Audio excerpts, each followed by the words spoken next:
واقعہ حق ہے. سبحان الذی اسریٰ بعبدہ لیلا من المسجد الحرام الی المسجد الاقصی الذی بارکنا حولہ لنریہ من آیاتنا انہ هو السمیع البصیر. قرآن ہے نا، والنجم اذا ہوا ما ضل صاحبکم وما غوا وما ينطق عن الهوى ان هو الا وحی یوحی علمہ شدید القوى ذو مرۃ فاستوى وهو بالافق الاعلی ثم دنا فتدلی فکان قاب قوسین او ادنی.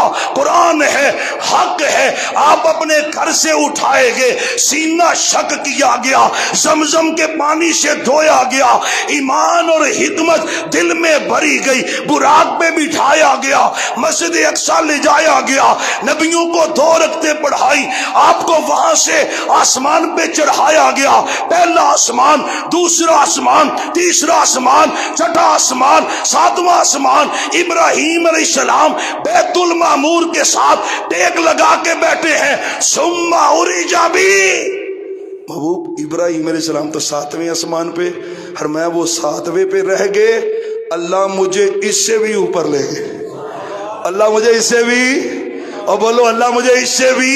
وَرَفَعْنَا لَكَ ذِكْرَكَ. محبوب آپ کا ذکر بڑا اونچا ہے.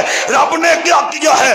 سدرۃ المنتہا تک آپ پہنچے. محبوب کہتے ہیں سدرۃ المنتہا میں کچھ فرشتے لکھ رہے تھے. جو قلم چلتی ہے تو تھوڑی سی آہٹ پیدا ہوتی ہے نا. فرمایا میں سدرۃ المنتہا کے پاس تھا تو سمیت و صریح الاقلام، کلمیں چل رہی تھیں اور ان کلموں کے چلنے کی آواز اللہ کے رسول اپنے کانوں سے سن رہے تھے. اللہ اللہ، معراج میرے نبی کی شان ہے، اور شان بھی کیسی ہے. آپ سدرۃ المنتہا پر، سدرۃ المنتہا سے اوپر اللہ کا عرش ہے.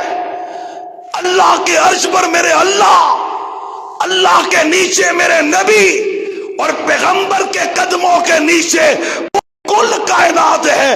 اسے محمد مصطفیٰ کہتے ہیں. صلی اللہ ہو، پھر پڑھے صلی اللہ ہو، پھر پڑھے صلی اللہ ہو. واقعہ حق ہے، واقعہ